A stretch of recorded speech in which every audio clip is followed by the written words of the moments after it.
السلام علیکم عزیز طلباء و طالبات، کیسے ہیں آپ سب لوگ؟ 10ویں کلاس کی اسلامیات کے ساتھ آج ہم آپ کی خدمت میں حاضر ہیں، اور آج ہم پڑھیں گے سورہ احزاب کی آیت نمبر 9 تا 20 کے مضامین۔ تو آپ نے کرنا یہ ہے کہ اس کا ایک دفعہ مطالعہ کر لینا ہے سارے کے سارے ترجمے کا، اور یہ کافی لمبا رکوع ہے، 2 صفحات کے اوپر مشتمل ہے، لیکن آپ نے بڑے اچھے طریقے سے اس کو دیکھنا ہے، اور یہ الکلمات و تراکیب میں یہ جو مشکل الفاظ ہیں ان کو بھی دیکھ لینا ہے۔ ہم یہاں سے تمارین یعنی مشق حل کرنے کی کوشش کرتے ہیں، اور یہ ہے جی السوال الاول، سبق کی آیات کی روشنی میں بتائیے کہ غزوہ احزاب میں اہل ایمان کو اللہ کی تائید و نصرت کیسے حاصل ہوئی۔ اس کو ہم تلاش کرنے کے لیے جائیں گے صفحہ نمبر 29 کے اوپر، اور پہلی جو لائن ہے اس کے اندر ہمیں اس کا جواب ملے گا کہ اللہ رب العزت نے مسلمانوں کی مدد و نصرت کی 2 طریقے سے، فارسلنا علیہم ریحن، ہوا بھیج کر، و جنود لم تروہا، اور نظر نہ آنے والے لشکر بھیج کر یعنی فرشتے۔ بالکل آسان سا جو ہے اس کا جواب ہے کہ ہوا اور فرشتے بھیج کر اللہ رب العزت نے مسلمانوں کی مدد کی۔ اور پھر ہم چلتے ہیں دوسرے سوال کی جانب، اور دوسرا سوال یہ ہے السوال الثانی کہ غزوہ احزاب کے دوران آزمائش کی گھڑیوں میں اہل ایمان اور منافقین کا طرز عمل کیا تھا۔ اس کو ہم تلاش کرتے ہیں، پھر ایک دفعہ صفحہ 29 کے اوپر ہم جائیں گے، اور سب سے پہلے یہاں دوسری لائن میں ہم دیکھتے ہیں کہ اہل ایمان کا یہاں پر رویہ ذکر ہے، طرز عمل ذکر ہے، کہ جس کو اللہ رب العزت نے فرمایا جاءکم من فوقکم ومن اسفل منکم، کہ جب مدینہ میں دشمنوں کی فوجیں آ گئیں تو نمبر 1 مسلمانوں کی آنکھیں پتھرا گئیں، نمبر 2 ان کے دل ان کے گلوں تک پہنچ گئے، اور نمبر 3 اللہ تعالیٰ کے بارے میں یہ طرح طرح کے گمان کرنے لگے۔ یہ سب کچھ اس آیت میں یعنی کہ ذکر ہے، 1 اور 2 اور یہ 3 چیزیں۔ اور منافقین کے بارے میں جو ہے نا وہ ان کا طرز عمل یہاں سے وَيَقُولُ الْمُنَافِقُونَ وَالَّذِينَ فِي قُلُوبِهِمْ، تو منافقین کا طرز عمل یہ تھا کہ اللہ تعالیٰ کے بارے میں اور رسول صلی اللہ علیہ وسلم کے بارے میں انہوں نے کہا کہ یہ میں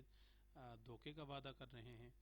اور نمبر 2 انہوں نے اہل مدینہ سے کہا کہ تمہارے لیے یہاں ٹھہرنے کا کوئی مقام نہیں، اور اپنے گھروں کو کھلا چھوڑ کر یہاں تم بیٹھے ہوئے ہو۔ تو بہانہ بنا کر وہ اجازت لینے کی کوشش کر رہے تھے، رائے فرار اختیار کر رہے تھے۔ تو یہ اس کا یعنی کہ جواب ہے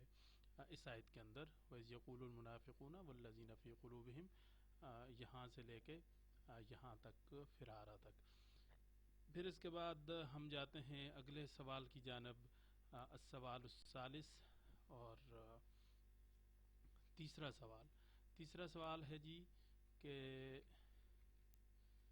ان آیات کی روشنی میں جہاد کے راستے میں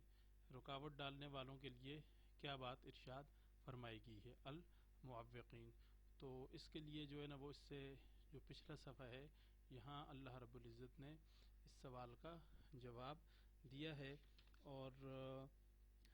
قد یعلم اللہ المعوقین یہاں سے لیں گے، اور والقاہلین یہاں سے اصل اس سوال کا جواب شروع ہو جاتا ہے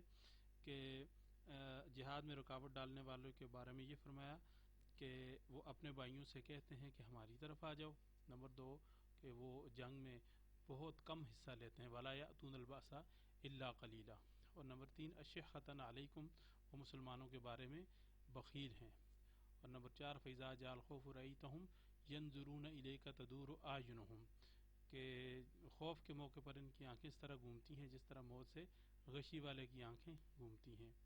اور 5ویں نمبر پر جو ہے نا وہ یہ ہے کہ فإذا ذهب الخوف سلقوكم بألسن حداد أشحة على الخير، جب خوف ختم ہو جائے تو وہ مسلمانوں کو اپنی تیز زبانوں سے نقصان پہنچاتے ہیں، پروپیگنڈا کرتے ہیں۔ اور 6 نمبر پر یہ ہے کہ اولئک لم یؤمنوا فاحبط اللہ اعمالهم وکان ذلک علی اللہ یسیرا، کہ وہ یہ کہتے ہیں کہ جتنے پروپیگنڈا وہ کرتے ہیں اس کے بدلے میں اللہ ان کے اعمال کو ضائع کر دے گا۔ اور پھر 7واں اور آخری یحسبون الاحزاب لم یذهبوا ویأتی الاحزاب یودوا لو انهم بادون فی الاعراب یسألون عن انبائکم ولو کانوا فیکم ما قاتلوا الا قلیلا، کہ جب وہ فوجیں آ جائیں اور اپنے آپ کو یہ لوگ صحرا میں پانے کی تمنا کریں گے، اگر وہ تم میں ہوتے تو جنگ میں کم ہی حصہ لیتے۔ تو ٹوٹل یہ 8 چیزیں یہاں پر بیان کی ہیں کہ یہ لوگ اس طریقے سے جہاد سے راہ فرار اختیار کرنے کی کوشش کرتے ہیں۔ تو آج کا ہمارا لیکچر یہیں تک تھا، یہ اس کا خلاصہ تھا۔ آپ اس کو بار بار سنیے، لائک کیجیے، کومنٹ کیجیے اور شیئر کیجیے، اور اجازت دیجیے۔ اللہ حافظ۔